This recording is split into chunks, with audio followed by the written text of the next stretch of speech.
आज म तपाईँहरूलाई एउटा गाडीको मात्र कथा सुनाउन गइरहेको छैन। आज म तपाईँहरूलाई एउटा देशको पनि कथा सुनाउन गइरहेको छु। एउटा यस्तो देश जहाँ एक पुस्ता अघिका मान्छेहरू घरमा कोही बिरामी परे भने पिठ्युमा बोकेर अस्पताल लानुपर्ने बाध्यता थियो। एउटा यस्तो देश जहाँ बच्चाहरू स्कुल जान मात्र 3-4 घन्टा हिँड्नु पर्थ्यो। र एउटा यस्तो देश जहाँ किसानको आफ्नो उब्जनीको बजार कुनै थिएन, किनभने बजारसम्म लानुपर्ने बाटो नै थिएन। यो थियो 30 वर्ष अघिको नेपाल। र आजको नेपाल हेर्नुहोस्, गाउँ गाउँमा राम्रो बाटो पुगेको छ। अहिले मान्छेहरू घरबाट नै गाडी चढेर बजारसम्म अथवा उपत्यकासम्म आउन सक्छन्। किसानहरूको लोकल लेभलमै आफ्नै राम्रो मार्केट छ र बच्चाहरू स्कुल बस चढेर स्कुल जान्छन्। र जुन यो 30 वर्ष अघिको नेपाल थियो र आजको नेपाल छ, यसलाई जोड्ने काम गरेको थियो एउटा गाडीले। जुन गाडीलाई नेपालको खोला नालाले बगाउन सकेन, नेपालको कठिन बाटोले रोक्न सकेन। यो गाडी सबैको मनमा बस्न सफल भयो। र यदि यो गाडी नेपाली मार्केटमा बेलामा नआइदिएको भए आज हामी जुन नेपाल देखिरहेको छौँ त्यो नेपाल नदेखिन पनि सक्थ्यो होला। गाडी एक तर काम अनेक। हिमाल होस्, पहाड होस् या तराई, सबै नेपालीहरूले यो गाडीलाई एकदम नै मन पराइदिए। यो गाडीको खुबी पनि त्यस्तै नै थियो। चाहे त्यो सरकारी कार्यालय होस्, चाहे त्यो एम्बुलेन्स होस्, चाहे त्यो ढुवानी सेवा किन नहोस्, चाहे त्यो प्यासेन्जर भेहिकल किन नहोस्, आज कुरा गर्दैछौँ हामी यस्तो गाडीको जुन नेपालमा करिब 30 वर्षदेखि बिक्री भइरहेको छ, तर पनि अहिले पनि सेल्स हेर्ने हो भने नेपालीको फर्स्ट रोजाइमा आउँछ।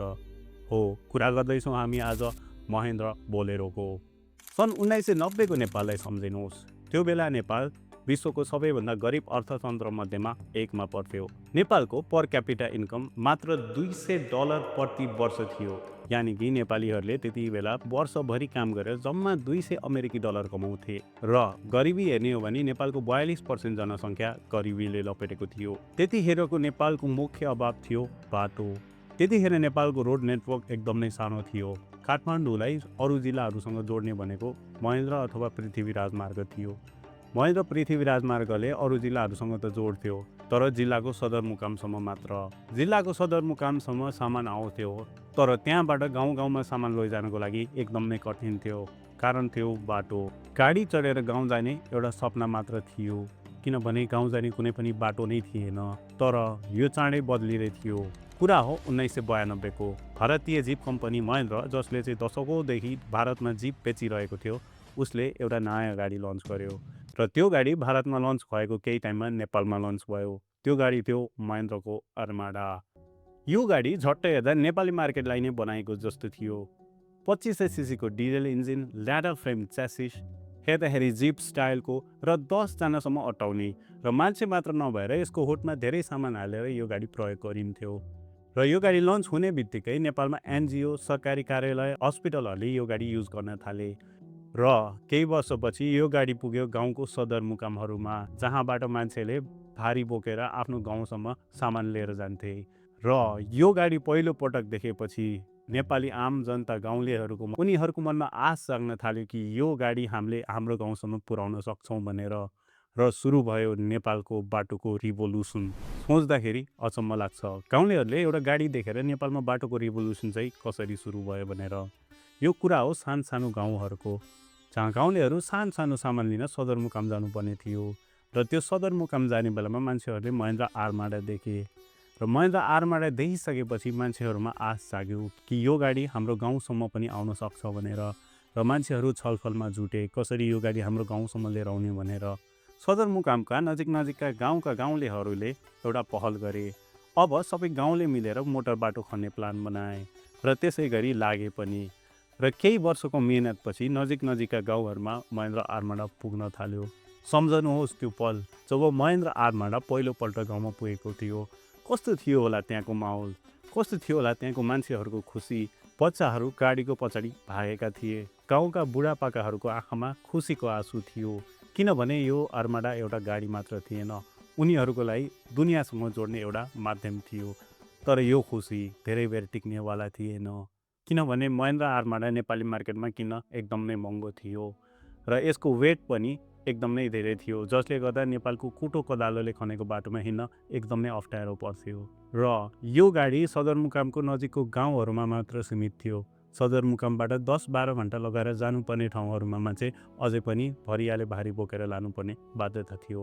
नेपाललाई चाहिएको थियो एउटा नयाँ गाडी जुन चाहिँ एकदम रिलायबल होस्, जुन चाहिँ कम वेट होस्, जुनमा चाहिँ थोरै डिजेल हालेर धेरै कुदोस् र जस्तो बाटोमा पनि हिँड्न सकोस् र त्यो सपना पनि पुरा हुँदै थियो। कुरा सन् 2000को हो। महेन्द्रले इन्डियामा महेन्द्र बोलेरो लन्च गर्यो र इन्डियामा लन्च भएको केही महिनामै नेपालमा लन्च भयो र यो गाडी जब नेपालीहरूले देखे त्यतिखेर नेपालीहरूको मनमा घन्टी बज्यो कि यही नै हो गाडी जुनलाई चाहिँ हामीले वर्षौँदेखि खोजिरहेको छौँ भनेर। किनभने बोलेरो किन्नमा एकदम सस्तो थियो, पार्ट्सहरू पनि एकदम सस्तो, 4 व्हिल ड्राइभले गर्दा नेपालको कुना काप्चामा पनि पुग्न प्रब्लम हुन्थेन र यसको वेट एकदम नै हल्का थियो, जसले गर्दा जति प्यासेन्जर जति सामानहरू हालेर हिँडे पनि प्रब्लम हुनेवाला थिएन। र यसरी सुरु भयो नेपालमा कहिले पनि नमेटिने गरी बोलेरोको कहानी। बोलेरो नाम एउटा थियो तर गाडी तीनटा। एउटा बोलेरो फुल बडी बोलेरो थियो जसले चाहिँ मान्छेहरू बोक्थ्यो र अर्को बोलेरो थियो सिङ्गल क्याब जुनले चाहिँ भारीहरू बोक्थ्यो र यो दुईटा गाडीको बिचमा थियो एउटा हिरो गाडी जुन थियो महेन्द्र डबल क्याब बोलेरो जसले चाहिँ सामान पनि बोक्थ्यो र मान्छे पनि। र यो गाडी एकदम नै ठुलो सक्सेस रहन गयो नेपाली मार्केटमा। यो गाडी मान्छे र सामान बोकेर गाउँ गाउँ पुग्न थाल्यो। जुन पहिला मान्छेले बाटो खनी ट्रेन थियो त्यो फेरि सुरु भयो।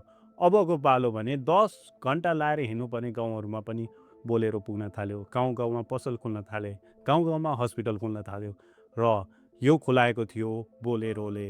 र अहिले 2026 यो गाडी लन्च भएको 26 वर्ष भइसक्दा पनि अझै पनि नेपाली मार्केटमा धमाधम बिकिरहेको छ।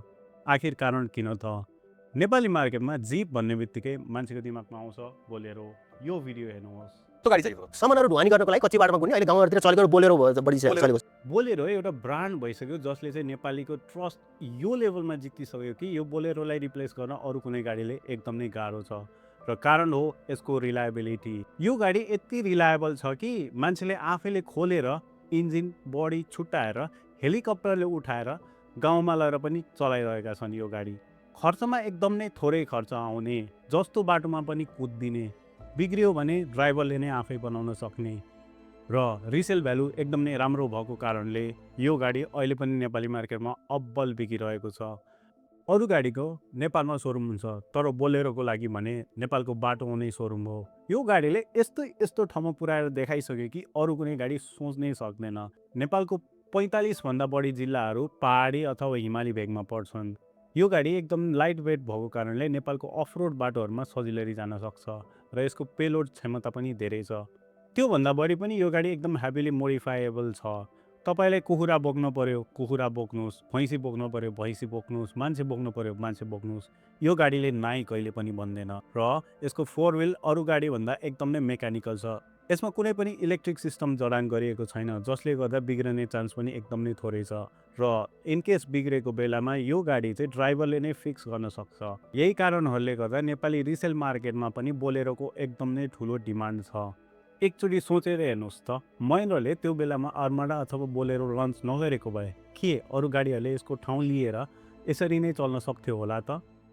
यो त थियो बोलेरोको कहानी। यदि तपाईँको कहानी पनि बोलेरोसँग सम्बन्धित छ भने तपाईँले कमेन्ट गर्न सक्नुहुनेछ। र आजको नेपाल जति नै मोडर्न भए पनि नेपालको काँध बोकिरहेको छ त्यही पुरानो बोलेरोले।